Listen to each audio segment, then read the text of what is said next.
কাল রাত থেকে সমানে ঝোড়ো হাওয়া বইছে, তাই একবার জানলা খুলে দেখি বেশ বৃষ্টি পড়ছে। তাই ছাতাটা নিয়ে বেরিয়ে পড়লাম। তার সাথে নিয়েছি একটা আম। ওটা খেতে খেতে দেখি পরিবেশটাও খুব ঠান্ডা, বাচ্চাগুলোও তার মজা নিচ্ছে। পাড়া ছেড়ে চলে আসি মাঠের দিকে। বেশ বৃষ্টি, খুব ভিজতে ইচ্ছে করছে। দেখি একটা গাছ ভেঙে পড়েছে। এতই হাওয়া দিচ্ছে, ছাতাগুলো ধরে রাখা যাচ্ছে না। বাঁশের ঝাড়ের ভেতরটার কি অবস্থা দেখে মনে হচ্ছে কিছুটা 90 শতকে চলে এসেছি আমরা।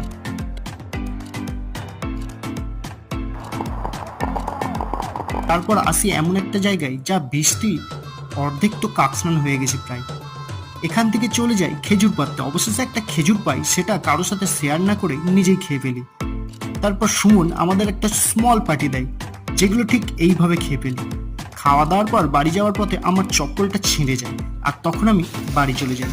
ওকে, বাই গাইস।